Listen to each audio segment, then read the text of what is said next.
Hello my YouTube family, कैसे हैं आप सब लोग। Welcome my YouTube channel voice of Nilofar. तो चलिए आज की कहानी शुरू करते हैं। शारदा जी की ज़िंदगी अब अकेलेपन और उपेक्षा की आदत डाल रही थी। उनके पति मोहन जी का देहांत हुए काफ़ी साल हो चुके थे और अब वह अपने बेटे संजय और बहू सुनीता के साथ रहती थी। मगर यहाँ रहना सिर्फ नाम का था, क्योंकि इस घर में उनका कोई अपना नहीं था। एक दिन दोपहर के समय खाने की टेबल पर शारदा जी ने धीरे से कहा, बहू, मुझे खांसी बहुत आ रही है, इसलिए मैं चावल नहीं खा सकती। तुम चावल खा लो और मुझे यहाँ रोटी दे दो। शारदा जी अपनी बात पूरी भी नहीं कर पाई थी कि संजय ने बीच में ही टोक दिया, माँ, 2 दिन से सुनीता को भी बहुत खांसी जुकाम हो गया है, तो आप उसे रोटी खाने दीजिए और खुद चावल खा लीजिए। वैसे भी मुझे लगता है कि रोटी खाने से आपको दिक्कत होगी, इसलिए तो घंटे भर बैठकर खाती रहती हैं। इतनी देर तक कोई खाना खाता है क्या। संजय की बातें सुनकर शारदा जी को बहुत बुरा लगा।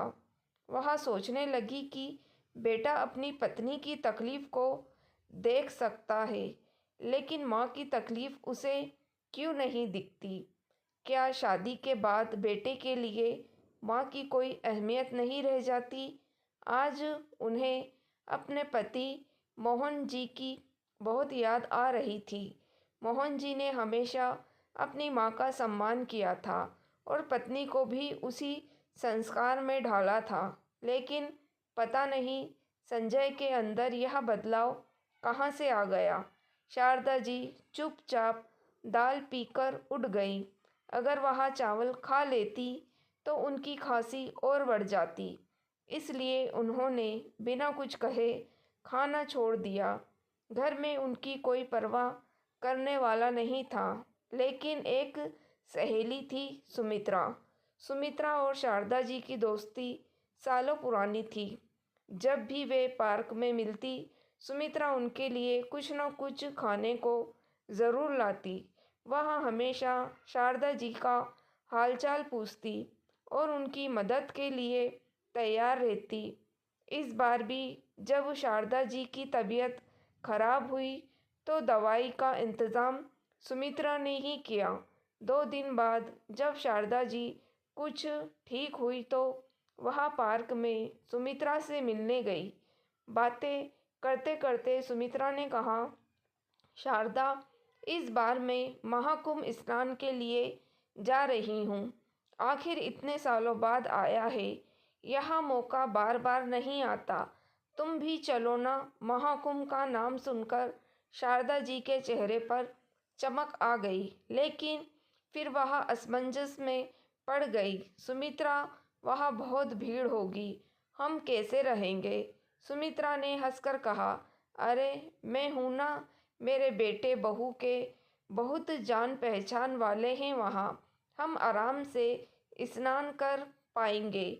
शारदा जी ने उदास स्वर में कहा, तुम बहुत किस्मत वाली हो, तुम्हारे बेटा बहू तुम्हारी इतनी परवाह करते हैं, और एक मेरा बेटा है जो पास होते हुए भी मुझसे बात तक नहीं करता। जब भी करता है तो उल्टी सीधी बोलता है। सुमित्रा ने गंभीर होकर कहा, शारदा, हमेशा चुप रहना अच्छी बात नहीं होती, कभी कभी बोलना भी बहुत ज़रूरी होता है, वरना लोग हमारी चुप्पी का फ़ायदा उठाने लगते हैं। शारदा जी सुमित्रा की बातों को सोचते हुए घर लौट आई। जैसे ही उन्होंने गेट खोला तो उनकी बहू सुनीता सामने खड़ी थी। तानों से भरी हुई आ गई महारानी, घूम फिर कर घर में कोई काम करने को कह दो तो तबीयत खराब हो जाती है और पार्क में घूमने के लिए रोज़ निकल जाती है। बहू की यह बात सुनकर शारदा जी को सुमित्रा की बात याद आ गई। हमेशा चुप रहना सही नहीं होता। इस बार उन्होंने हिम्मत जुटाई और शांत स्वर में कहा, बहू मैं घर का सारा काम करती हूँ, झाड़ू पोछा बर्तन खाना बनाना। अगर फिर भी कोई काम रह जाता तो बता दो, वह भी कर दूंगी, लेकिन ताने मारने की ज़रूरत नहीं है।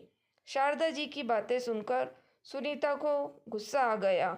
माँ जी, आप कुछ ज़्यादा नहीं बोल रही हैं क्या? अगर चुप रहोगी तो ही आपके लिए अच्छा होगा, कहकर वो पैर पटकती हुई अपने कमरे में चली गई। शाम को जब संजय ऑफिस से घर आया तो सुनीता के ने रोने का नाटक किया। संजय, तुम्हारी माँ ने आज मेरी बहुत बेइज्जती की है। संजय यह सुनते ही गुस्से में माँ के कमरे में पहुंचा। माँ, तुम्हारी हिम्मत कैसे हुई सुनीता को कुछ कहने की? तुम्हें पता है मैं उससे कितना प्यार करता हूँ। अगर उसने रोते हुए शिकायत की है तो गलती तुम्हारी ही होगी। आइंदा अगर सुनीता की बेइज्जती की तो मुझसे बुरा कोई नहीं होगा। शारदा जी ने आहत होकर कहा, बेटा, तुम्हें सिर्फ अपनी पत्नी की तकलीफ दिखाई देती है। माँ जिए या मरे, इससे कोई फर्क नहीं पड़ता। ऐसा बेटे होने से अच्छा था कि मेरा कोई बेटा ही ना होता। यह सुनकर संजय आग बबूला हो गया। गुस्से में उसने अपनी माँ के गाल पर जोरदार तमाचा जड़ दिया। अपनी औकात में रहो माँ, आगे से सुनीता के खिलाफ कुछ भी कहने से पहले इस थप्पड़ को याद रखना। बेटे का यह व्यवहार देख कर शारदा जी की आंखों से आंसू झरझर बहने लगे। उन्होंने कांपते स्वर में कहा, संजय, तुमने मेरी परवरिश को आज लज्जित कर दिया। माँ के ऊपर हाथ उठाने वाला बेटा कभी सुखी नहीं रहता। एक दिन तुम्हें अपनी इस गलती का बहुत बड़ा पछतावा होगा। दोस्तों, उसके बाद 3-4 दिन यूं ही बीत गए। इस बीच शारदा जी पहले से भी ज़्यादा चुप रहने लगी। जब वो फिर से सुमित्रा से पार्क मिलने गई तो उनकी आंखों में आंसू थे। सुमित्रा, मेरे बेटे ने मुझ पर हाथ उठाया। सुमित्रा का चेहरा गुस्से से लाल हो गया। शारदा, तुम इतनी कमज़ोर क्यों हो? अगर उसने तुम्हें थप्पड़ मारा था तो तुम्हें उसे 2 थप्पड़ मारने चाहिए थे। यह कैसी माँ हो तुम, जो अपनी संतान से डर रही हो? शारदा जी ने सिर झुका लिया। अब मैं तुमसे सिर्फ एक बात कहूँगी। शारदा, सुमित्रा ने गंभीर स्वर में कहा, अगर तुमने अपने सम्मान के लिए आवाज़ नहीं उठाई तो मुझसे मिलने कभी मत आना। आज उसने हाथ उठाया, कल को तुम्हें घर से निकाल देगा और तब कोई तुम्हारी मदद करने नहीं आएगा। सुमित्रा की बातें शारदा जी के दिल में उतर गई। उन्होंने अपने आंसू पूछे और दृढ़ स्वर में कहा, सुमित्रा, सही कह रही हो। अब मैं चुप नहीं रहूँगी। अब तुम एक नई शारदा देखोगी, एक ऐसी शारदा जो अपने सम्मान के लिए खड़ी होगी। सुमित्रा मुस्कुराई। यही बात तो मैं सुनना चाहती थी। दोस्तों, शारदा जी के अंदर अब एक नई आग जल चुकी थी। उन्होंने तय कर लिया था कि अब वो अपने अपमान को चुपचाप सहन नहीं करेंगी। घर लौटते ही उन्होंने अपना पहला काम यह किया कि अपने गहनों और ज़रूरी कागजात को इकट्ठा किया। फिर उन्होंने अपने पुराने मित्र रमेश जी को फ़ोन किया, जो एक वकील थे। रमेश भाई, मैं अपने बेटे के घर में रह रही हूँ, लेकिन अब और नहीं। मैं अपनी ज़िंदगी अपने हिसाब से जीना चाहती हूँ। मुझे कुछ कानूनी सलाह चाहिए, उन्होंने ठोस आवाज़ में कहा। रमेश जी ने तुरंत कहा, शारदा बहन, अब आप तुरंत मुझसे मिलिए, मैं आपको पूरा रास्ता बताऊंगा। शारदा जी अगले ही दिन रमेश जी के ऑफिस गई। वहाँ उन्होंने अपनी बात आप बीती सुनाई। कैसे बेटे ने उन पर हाथ उठाया, कैसे बहू हमेशा ताने मारती थी और कैसे अब वह इस बंधन से खुद को आज़ाद करना चाहती थी। रमेश जी गंभीर होकर बोले, शारदा जी, आप कानूनी रूप से अपने बेटे से अपना खर्चा मांग सकती हैं और अगर वह आपको परेशान कर रहा है तो आप पुलिस में भी शिकायत कर सकती हैं। शारदा जी ने सोचा, क्या मेरा बेटा सच में इतना गिर गया है कि मुझे उसके खिलाफ पुलिस में जाना पड़े? आखिर कुछ देर सोचने के बाद उन्होंने फैसला लिया। वह बेटा बहू के रहमो करम पर अब और नहीं रहेगी। घर लौटते ही उन्होंने संजय और सुनीता को बुलाया और स्पष्ट स्पष्ट शब्दों में कहा, मुझे इस घर में अब नहीं रहना है। तुम लोगों के लिए मैं सिर्फ एक बोझ हूँ, इसलिए मैं खुद को इस बोझ से मुक्त कर रही हूँ। मैंने एक छोटा सा मकान किराए पर लिया है और अब मैं वहीं रहूँगी। मेरी ज़रूरतें कम हैं और जितना मेरे पास है वो मेरे लिए काफ़ी है। संजय और सुनीता को यह सुनकर झटका लगा। माँ, आपको कहाँ जाना है? आपको हमसे क्या तकलीफ़ है? संजय ने थोड़ा नरमी से पूछा, लेकिन यह नरमी बस दिखावे की थी। शारदा जी मुस्कुराई, जब मैंने तुम पर भरोसा किया तब तुमने मेरी परवाह नहीं की। अब मैं खुद पर भरोसा कर रही हूँ। अब मुझे किसी का सहारा नहीं चाहिए। इसके बाद शारदा जी ने अपना सामान पैक किया और बिना पीछे देखे उस घर से चली गई। दोस्तों, अब वह एक नए सफ़र पर थी, अपने आत्मसम्मान की तलाश में, अपनी पहचान की खोज में। शारदा जी ने अपने किराए के नए घर में कदम रखा। छोटा सा कमरा, एक खिड़की से बाहर खुला आसमान दिखता था। यहाँ उनके पुराने घर जितना बड़ा या आरामदायक नहीं था, लेकिन यहाँ उन्हें सुकून महसूस हुआ।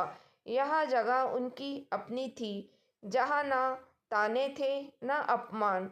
कुछ दिनों तक उन्होंने अपने पुराने जीवन की यादों को मन से निकालने की कोशिश की। हर दिन सुबह उठकर पार्क में जाती, वहाँ कुछ बुजुर्ग महिलाओं से मिलती जो उनकी तरह अपने अपने संघर्षों से गुजर रही थी। धीरे धीरे उनका आत्मविश्वास लौटने लगा। एक दिन पार्क में बैठी शारदा जी सोच रही थी कि अब आगे क्या किया जाए। तभी उनकी पुरानी सहेली सुमित्रा वहां आ गई। अरे शारदा, तुम यहाँ? मैंने सुना था कि तुम बेटे के साथ रह रही हो। सुमित्रा ने चकित होकर पूछा। शारदा जी मुस्कुराई, रही तो रही थी, लेकिन अब अपनी जिंदगी खुद के लिए जीना चाहती हूँ। सुमित्रा ने उनकी हिम्मत की सराहना की और फिर एक सुझाव दिया। तुम्हें पता है, पास में एक स्कूल है जहाँ बुजुर्ग महिलाओं को बच्चों को पढ़ाने का काम दिया जाता है। वहाँ तुम्हें कुछ पैसे भी मिलेंगे और समय भी अच्छे से कटेगा। यह सुनकर शारदा जी को लगा कि शायद यही उनकी नई राह हो सकती है। उन्होंने अगले ही दिन स्कूल जाकर वहाँ की प्रिंसिपल से मुलाकात की। उनकी शिक्षा और अनुभव देखकर प्रिंसिपल ने उन्हें तुरंत काम दे दिया। अब शारदा जी बच्चों को पढ़ाने लगी। उनके जीवन में फिर से ऊर्जा आ गई। बच्चों की मासूम हंसी और उनके सवालों से उन्हें जिंदगी का नया मकसद दिया। धीरे धीरे उन्होंने अपनी पहचान बना ली। जहाँ पहले उन्हें अपने ही घर में अपमान सहना पड़ता था, अब लोग उनकी इज्जत करने लगे थे। उनका आत्मसम्मान लौट आया था। एक दिन संजय माँ से मिलने आया। उसने देखा कि माँ अब पहले जैसी नहीं थी। वह अब आत्मनिर्भर, खुश और आत्मविश्वासी थी। माँ, मैं आपको वापस घर ले जाने आया हूँ, उसने धीरे से कहा। शारदा जी ने मुस्कुराकर जवाब दिया, बेटा, अब मेरा घर यही है। जहाँ इज्जत और प्यार मिले वही घर होता है। संजय सिर झुकाकर बोला, माँ, मुझे एक मौका दे दो, मैं सब कुछ ठीक कर दूंगा। शारदा जी ने कहा, संजय, कुछ जख्म ऐसे होते हैं जो वक्त के साथ नहीं भरते। मैं तुझे माफ़ तो कर सकती हूँ, मगर तेरे साथ कभी नहीं जा सकती। बेटे को एहसास हो गया था कि उसने अपनी माँ को तब खो दिया था जब उसने उनके आत्मसम्मान को ठेस पहुँचाई थी। यह देखकर अब बिना कोई और शब्द कहे संजय ने अपना सिर झुकाया और भारी कदमों से दरवाजे की ओर बढ़ गया। उसने उम्मीद की थी कि माँ उसे रोक लेगी, मगर पीछे से कोई आवाज़ नहीं आई। दरवाजे के बाहर कदम रखते ही उसे एहसास हुआ, कुछ रिश्ते जब टूट जाते हैं तो उन्हें जोड़ना नामुमकिन हो जाता है। वह खाली हाथ लौटा, मगर उसके अंदर एक ऐसा खालीपन था जो शायद अब कभी नहीं भर पाएगा। लेकिन दोस्तों, शारदा जी अब अपनी नई ज़िंदगी में खुश थी, एक ऐसी ज़िंदगी जो उन्होंने खुद चुनी थी। दोस्तों, इस कहानी से हमें यह सीख मिलती है कि रिश्ते में अहम और अभिमान की जगह प्रेम और सम्मान का होना ज़रूरी है। और साथ ही अगर इंसान हिम्मत और आत्मविश्वास से डटा रहे तो वह अपनी तकदीर खुद संवार सकता है। दर्द और संघर्ष हमें तोड़ने नहीं बल्कि मजबूत बनाने के लिए आते हैं। बस हमें सही वक्त पर सही फैसले लेने आना चाहिए। तो दोस्तों, कैसी लगी आपको कहानी? लाइक और कमेंट करके ज़रूर बताइएगा। मेरी वीडियो को शेयर करना ना भूलिएगा। मेरे चैनल वॉइस ऑफ नीलोफर को भी सब्सक्राइब ज़रूर कीजिएगा। Thank you for watching.